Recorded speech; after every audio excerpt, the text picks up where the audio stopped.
Assalamualaikum dan selamat sejahtera kepada semua yang menonton video ini. Hari ini kita akan membincangkan satu lagi soalan. Soalan ini adalah soalan penyelesaian masalah. Kita baca dahulu soalan. Di dalam sebuah bakul terdapat 684 biji buah manggis. Semua buah manggis itu diagihkan sama banyak kepada 12 orang murid. Hitung jumlah buah manggis yang diterima oleh 8 orang murid. Ini adalah soalan penyelesaian masalah. Jadi kita gunakan kaedah DDoS. D yang pertama adalah diberi. Kita kena cari apakah maklumat yang diberi. D yang kedua pula adalah apa yang soalan nak kita cari. D yang kedua adalah dicari ataupun dikehendaki ataupun ditanya. Okey, so cikgu letak sini dicarilah. Dan yang seterusnya O. O adalah untuk operasi yang akan kita gunakan. Dan untuk yang terakhir adalah S. S adalah langkah terakhir, iaitu kita kena selesaikan. Jadi kita ikut langkah DDoS ini satu persatu. Kita mulakan dengan kita cari maklumat yang diberi. Kita gunakan highlighter untuk kita cari maklumat yang diberi. Kita highlightkan guna warna merah. Okey. Di dalam sebuah bakul terdapat 684 biji buah manggis. Itu adalah maklumat kita yang pertama. Kita highlightkan biji lah. Semua buah manggis itu diagihkan sama banyak kepada 12 orang murid. Maklumat yang kedua adalah 12 orang murid. Dan maklumat, ada lagi maklumat dalam tu, tak apa, nanti kita masuk. 12 orang murid. Dan seterusnya, hitung jumlah buah manggis yang diterima oleh 8 orang murid.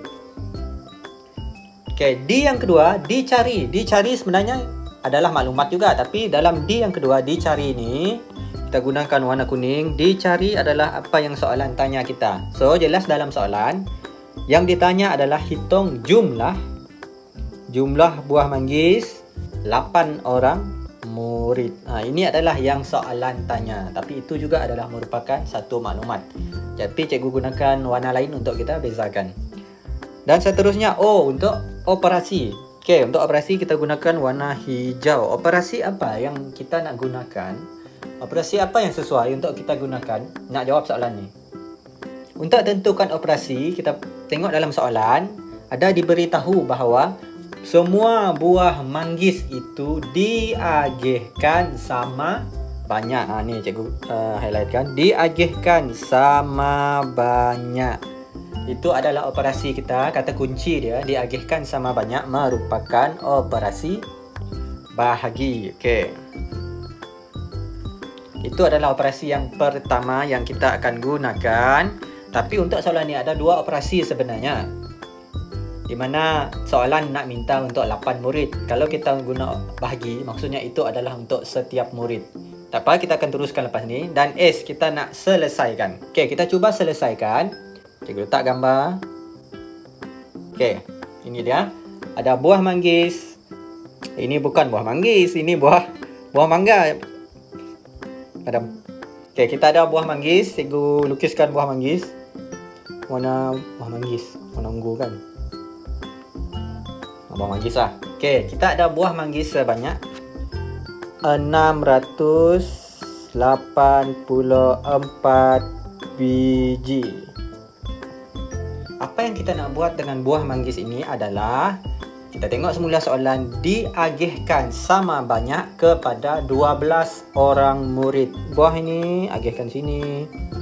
Ini pun dia bagi sini, ni bagi sini, ni pun. Semua murid mendapat buah manggis itu sama banyak. Operasi yang kita gunakan adalah bahagi. So, kita buat bahagi. Ayat matematik kita adalah 684 bahagi berapa orang murid yang diagihkan? 12. So, kita bahagi 12.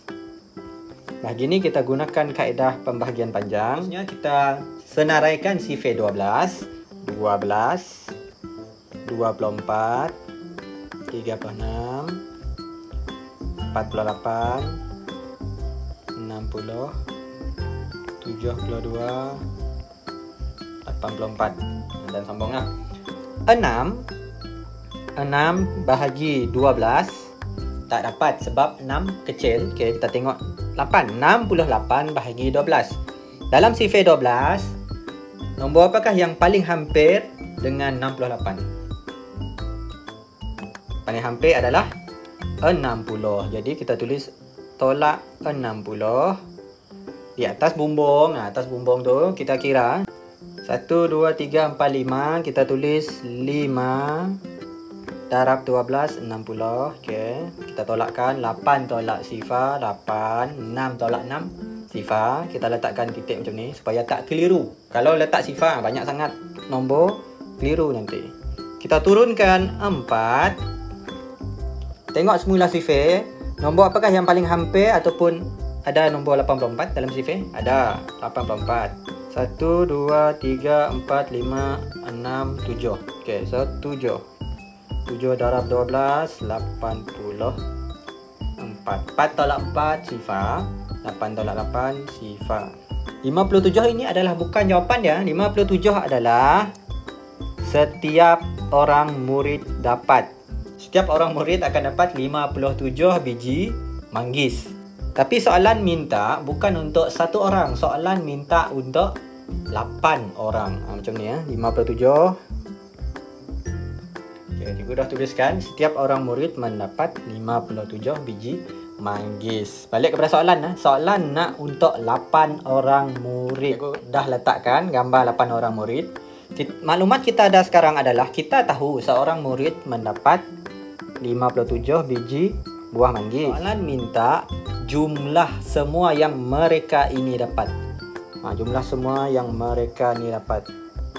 Berapa semuanya? Oh, senang cikgu. Tambah. Kita nak tambah. Betul. Kita akan gunakan operasi tambah. Sebab ini adalah nak mencari jumlah untuk 8 orang murid. Jadi kita gunakan tambah.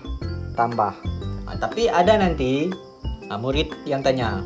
Tapi banyaklah cikgu. Kita nak tambah 57, tambah 57, tambah 57, tambah 8 kali.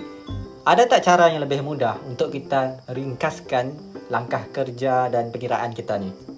Jawapannya ada. Tambah yang kita lakukan ini adalah kita tambah berkali-kali, tambah banyak kali. Tambah banyak kali adalah penambahan berulang. Tambah ataupun tambah berkali-kali. Jadi kita tak nak buang masa, kita nak cepat. Tambah berulang inilah kita boleh gunakan operasi darab. Darab kan kali. 1 kali 2, 2 kali 2, 4. Jadi kita gunakan darab. Bagaimana ayat matematik darab kita? Sekarang kita lihat ada berapa nombor 57. Kita kira 1, 2, 3, 4, 5, 6, 7, 8. 57 ada 8 kali cikgu. So, kita tulis 8 kali 57. Ini maksudnya 57 ada 8 kali. Sekali, 2 kali, 3 kali, 4 kali. Okey. Jadi lebih mudahlah kita nak selesaikan daripada kita guna tambah berulang-ulang-ulang. Kita selesaikanlah 57 darab 8. 7 darab 8. Ni anda kena hafal 56. 5 naik atas. 5 darab 8. 40. 40 tambah 5. 45. 45. Maka dapatlah kita jumlah untuk 8 orang murid yang mendapat buah manggis adalah 456. Jadi jawapannya adalah D. Dan satu lagi perkara yang cikgu nak ingatkan adalah tambah berulang-ulang. Apabila anda tambah sesuatu nombor itu berulang kali, kita boleh gunakan darab. Dengan syarat nombor itu mesti nombor yang sama lah. 57 tambah 57. Jangan 23 tambah 50. Itu pun anda guna darab. Itu konsep pendaraban yang silap. Jadi itu sahaja untuk perkongsian cikgu malam ini. Kita jumpa lagi dalam video yang seterusnya. Terima kasih. Bye-bye.